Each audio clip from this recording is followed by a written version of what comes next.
ये है channel 91 plus network और आप देख रहे हैं न्यूज 91। न्यूज 91, आवाज हम सबकी।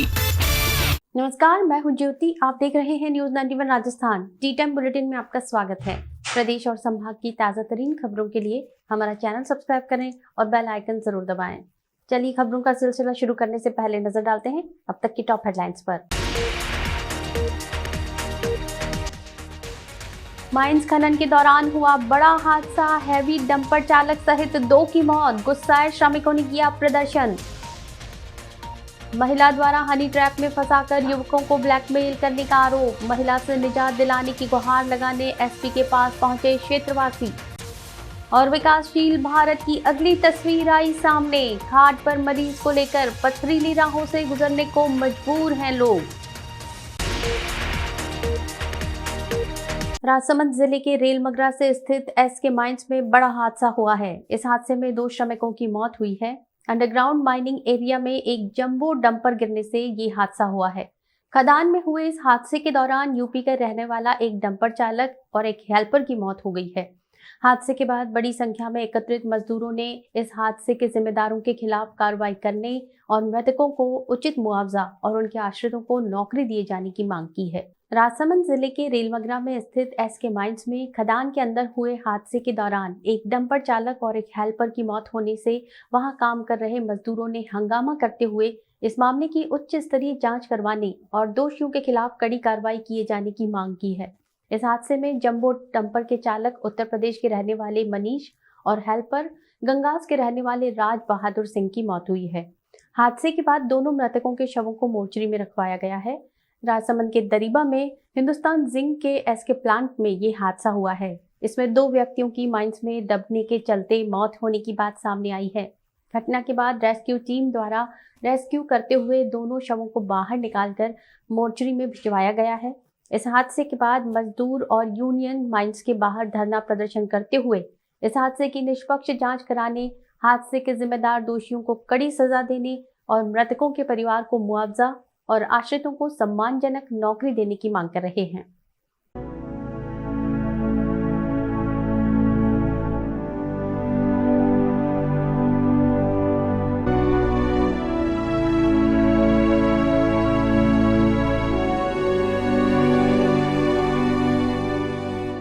वाइब्स खुशी की, वाइब्स जश्न की, वाइब्स है रोशनी की, अपने टशन की, त्योहारों की, परिवारों की,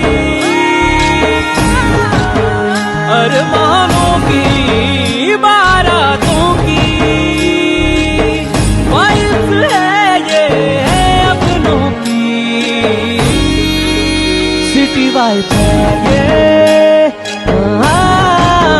सिटी वाइब्स है ये।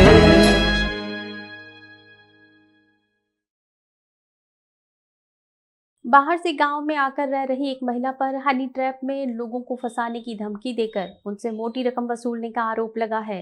गांव वासियों ने इस महिला से निजात दिलाने की मांग करते हुए राजसमंद जिला पुलिस अधीक्षक को ज्ञापन सौंपा है। ज्ञापन देकर गांव के महिलाओं और पुरुषों ने बताया कि युवकों को सेक्स एक्सटॉर्शन में फंसाकर रुपए ऐंठने का काम इस महिला द्वारा किया जा रहा है।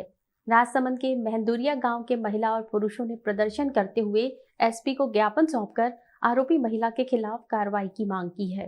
भारत माता की जय, भारत माता की जय, वंदे मातरम, वंदे मातरम। राजसमंद जिले के दरीबा और मेहंदुरिया पंचायत के महिला और पुरुषों ने बुधवार को राजसमंद जिला पुलिस अधीक्षक कार्यालय पर प्रदर्शन किया और हनी ट्रैप में फंसाकर लोगों को ब्लैकमेल करने का आरोप लगाते हुए एक महिला के खिलाफ कार्रवाई की मांग की है।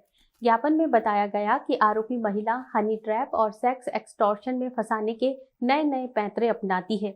उन्होंने बताया कि यूपी की रहने वाली एक महिला 3-4 साल से क्षेत्र में अलग अलग इलाकों में मकान किराए पर लेकर रह रही है। ये महिला गांव के युवकों को अपने प्रेम जाल में फंसाकर उनके वीडियो बनाती है। बाद में वीडियो के जरिए ब्लैकमेल कर उनसे रुपए वसूलती है। रुपए नहीं देने पर महिला युवकों के खिलाफ थाने में मामला दर्ज करा उन्हें परेशान करना शुरू कर देती है। आलम यह है कि इस महिला की हरकतों से तंग आकर सांसेरा उप सरपंच ने थाने में रिपोर्ट देकर उसे गांव में नहीं आने के लिए पाबंद भी कर रखा है। फिर भी ये महिला अपनी हरकतों से बाज नहीं आ रही है और क्षेत्र के युवकों को हनी ट्रैप में फंसाकर उनसे अवैध वसूली करने में लगी हुई है। क्षेत्र की महिलाओं और पुरुषों ने इस महिला से बचाने के लिए जिला पुलिस अधीक्षक से गुहार लगाई है। हमारे यहाँ पे एक पूजा नाम की महिला आई हुई है जो सूरत से, उसका यहाँ पे कोई पति नहीं है, साथ में बच्चे नहीं है, कोई भी नहीं है, अकेली औरत रहती है और हर किसी को वो अपने प्रेम जाल में फंसाती है और फ़ोन किसी के भी नंबर ले लेती है और वीडियो रिकॉर्डिंग करती है, वीडियो बनाती है और उसके बाद उनको ब्लैकमेल करती है और 10-20 लाख की मांग करती है। उस लेडीज़ से हमें छुटकारा चाहिए। हमारे गाँव वाले सभी सारे आए हैं। किस को ब्लैकमेल किया है? 4-5 अभी किए हैं वो तो देखो किस किस को किए वो तो पुलिस का काम है, वो खुद देखेंगे, ये तो मैं नहीं बता सकती किसको किए। आप लोग क्यों इकट्ठा हुए हैं? हम हुए हम आपके लोगों को ब्लैकमेल हुआ ना? हाँ, हमारे यहाँ हमारे दरिबा से किसी लड़के के साथ उसने ऐसे फ्रॉकवाड़ा किया ना, तो इस वजह से हम आए हैं। उसके बुढ़े माँ बाप है और वो गरीब है और वो ऐसा कुछ इतना जानता नहीं है, उसको सिर्फ ब्लैकमेल कर रही है वो लेडीज। इतना सारा चिल्लाओ मत, ये लो वाइटेक्स लिक्विड डिटर्जेंट, काम जल्दी और आसानी से होगा, कीमत कम, काम में दम, कपड़ों की लाइफ बढ़ाए, आपके बजट में आए।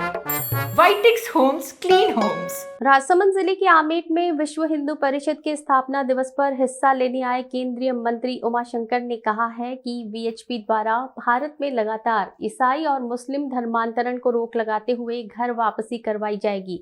इस दौरान बजरंग दल के 151 कार्यकर्ताओं को त्रिशूल दीक्षा भी दिलाई गई। केंद्रीय मंत्री उमाशंकर ने समारोह में कहा कि सुदर्शन चक्र उठाने वाले श्री कृष्ण ने भी धर्म की रक्षा के लिए शस्त्र उठाया। इसी तरह वीएचपी के कार्यकर्ता देश को समर्पित हैं। बजरंग दल कार्यकर्ताओं को त्रिशूल धारण कराते हुए त्रिशूल दीक्षा दिलाई गई। साथ ही इस मौके पर मातृशक्ति ने भव्य कलश यात्रा भी निकाली। मुख्य वक्ता के रूप में पहुंचे केंद्रीय मंत्री उमाशंकर ने वीएचपी कार्यकर्ताओं को संबोधित करते हुए कहा कि वीएचपी द्वारा भविष्य में भी भारत में लगातार ईसाई और मुस्लिम धर्मांतरण पर रोक लगाते हुए घर वापसी करवाई जाएगी।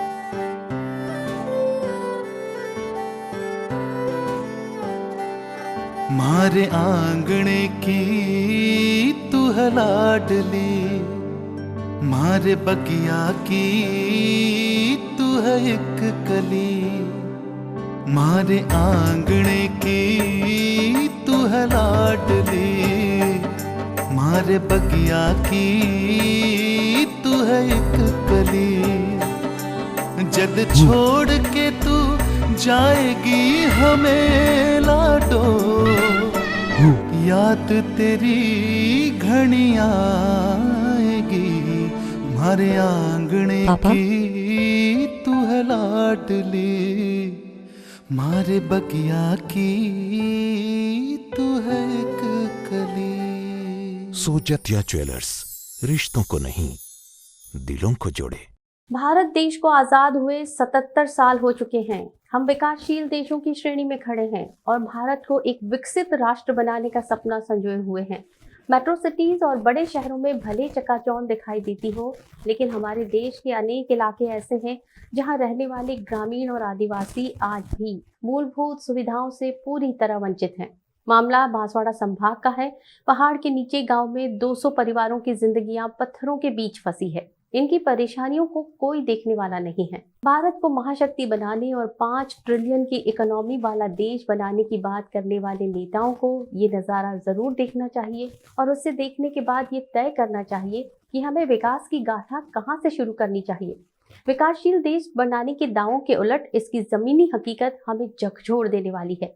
आज़ादी के 77 साल बाद भी कई गांव ऐसे हैं, मरीजों को अस्पताल पहुंचाने के लिए एम्बुलेंस का जाना तो बहुत दूर की बात है, वहां तक आने जाने के लिए दोपहिया वाहन का प्रयोग करना भी किसी खतरे के खिलाड़ी से स्टंट से कम नहीं है।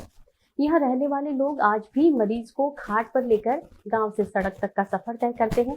कठिनाइयों भरा सफर तय करने के बाद मरीज को अस्पताल पहुंचाते हैं। सामान्य दिनों में भी इन पहाड़ियों पर चढ़कर इन दुर्गम रास्ते से पैदल गुजरना भी आसान नहीं होता और उसी रास्ते से चारपाई पर लिटाकर मरीजों को हॉस्पिटल ले जाना पड़ता है।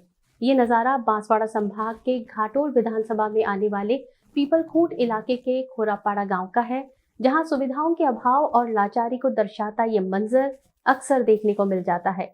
जानकारी के अनुसार लगातार बारिश के दौरान खोरापाड़ा में सुखलाल की पत्नी बाबरीत की तबीयत अचानक खराब हो गई। महिला को चारपाई पर लिटाकर पहाड़ के संकड़े और पथरीले रास्ते से होते हुए 3 किलोमीटर दूर जिला अस्पताल में भर्ती कराया गया। इस दौरान पथरीले रास्ते पर लोग हॉस्पिटल तक पहुंचने के लिए मशक्कत करते नजर आए। पथरीली डगर पार कर मुश्किल भरा सफर तय करने के बाद मरीज को अस्पताल पहुंचाया जाता है। यहाँ रहने वालों को बीमार पड़ने पर इमरजेंसी में उपचार भी नहीं मिल पाता है। देखिए, चूंकि पहाड़ी क्षेत्र है तो कई जगह पर दुर्गम स्थान ऐसे जहाँ पर रोड नहीं है, तो जिस खोरापाड़ा की बात आपने हमारे संज्ञान में डाली है, इसमें ये ध्यान में आया कि यहाँ पर रोड नहीं है, उस वजह से कोई एम्बुलेंस वगैरह नहीं जा पाती है। तो यहाँ पर सबसे पहली प्राथमिकता तो ये रहेगी कि किसी योजना में यहाँ पर रोड बनाई जाए, ताकि वहाँ के जो लोग हैं वो उस बाकी एम्बुलेंस वगैरह दूसरी योजनाओं का लाभ ले सकें। धरियावद में प्रथम श्रेणी का पशु चिकित्सालय जर्जर अवस्था में है। लगातार जर्जर हो रहा पशु चिकित्सालय का भवन हादसे को निमंत्रण दे रहा है, लेकिन जिम्मेदारों की नींद खुलने का नाम ही नहीं ले रही है। क्षेत्रवासियों का कहना है कि पशु चिकित्सालय के जर्जर भवन में कभी भी बड़ा हादसा हो सकता है। इसकी जानकारी देने के बाद भी यहाँ की सुध लेने वाला कोई नहीं है। धरियावद नगर में संचालित होने वाला ये पशु चिकित्सालय प्रथम श्रेणी का हॉस्पिटल है, लेकिन जगह जगह से जर्जर हो चुका अस्पताल भवन किस श्रेणी में पहुंच गया है, इसका अंदाजा आप खुद लगा लीजिए। पशु चिकित्सालय का ये भवन लंबे समय से इसी अवस्था में पड़ा है, कभी भी बड़ा हादसा हो सकता है। जानकारी के अनुसार बजट के अभाव में पिछले कई वर्षों से ये भवन इसी तरह जर्जर अवस्था में है। पशु चिकित्सालय भवन के कई कमरों में बरसाती पानी से छत टपक रही है। इसके चलते चिकित्सक और कंपाउंडर को बैठने और उपचार के लिए परामर्श देने में भी मुश्किलें आ रही हैं। इस भवन में जगह जगह से छत का प्लास्टर टूट टूट कर गिर रहा है और हादसे को निमंत्रण दे रहा है। हॉस्पिटल परिसर में निर्मित मोबाइल यूनिट रूम बनाने के लिए लाखों रुपए खर्च किए गए, लेकिन अब तक इसको उपयोग में भी नहीं लिया गया। साथ ही मोबाइल यूनिट के लिए वाहन उपलब्ध नहीं होने से ग्रामीण क्षेत्र में शिविर के आयोजन में भी समस्या आ रही है। कई वर्षों से खंडहर पड़े भवन पर असामाजिक तत्वों द्वारा गलत गतिविधियां की जा रही हैं। अस्पताल की दुर्दशा और इसकी सुध नहीं लिए जाने से पशुपालकों में गहरा रोष व्याप्त है। हॉस्पिटल की चारों ओर बाउंड्री वॉल टूटने से गंदगी पनप रही है और बीमारियां बढ़ने का खतरा भी मंडरा रहा है। क्षेत्रवासियों को इंतजार है जिम्मेदारों की नींद टूटने का, इस भवन की मरम्मत होने और सुचारू रूप से पशु चिकित्सालय संचालित होने का। पशुपालकों और पशु प्रेमियों का ये सपना कब पूरा होगा? मेरा सभी सरकारी प्रशासन से निवेदन है, पशु चिकित्सालय में जितने भी पशु चिकित्सक हैं इनका पूरा सपोर्ट है और ये विकास का काम करना चाह रहे हैं, लेकिन सरकारी तंत्र से इनको सहयोग नहीं मिल रहा है, जिसके कारण पूरा पशु चिकित्सालय परिसर अपराध का गढ़ बना हुआ है और यहाँ पे सुअर आ रहे हैं। हर प्रकार से कोई सुविधा नहीं है, लेकिन पूरी बिल्डिंग जर्जर अवस्था में पड़ी हुई है और यहाँ पे जो पीछे खंडर है, कल भविष्य में कोई भी बड़ी दुर्घटना हो सकती है वहाँ पे जाके। चलते चलते फिर नजर डालते हैं अब तक की टॉप हेडलाइंस पर। माइंस खनन के दौरान हुआ बड़ा हादसा, हैवी डंपर चालक सहित 2 की मौत, गुस्साए श्रमिकों ने किया प्रदर्शन। महिला द्वारा हनी ट्रैप में फंसाकर युवकों को ब्लैकमेल करने का आरोप, महिला से निजात दिलाने की गुहार लगाने एसपी के पास पहुंचे क्षेत्रवासी। और विकासशील भारत की अगली तस्वीर आई सामने, घाट पर मरीज को लेकर पथरीली राहों से गुजरने को मजबूर हैं लोग। अपने स्मार्टफोन पर प्रदेश भर की खबरों से अपडेट रहने के लिए आज ही हमारा चैनल सब्सक्राइब करें और बेल आइकन जरूर दबाएं। फिलहाल इस बुलेटिन में इतना ही। दीजिए इजाजत ज्योति को। आप बने रहिए न्यूज़ 91 राजस्थान के साथ। नमस्कार। ये है चैनल 91 प्लस नेटवर्क और आप देख रहे हैं न्यूज़ 91। न्यूज़ 91, आवाज हम सबकी।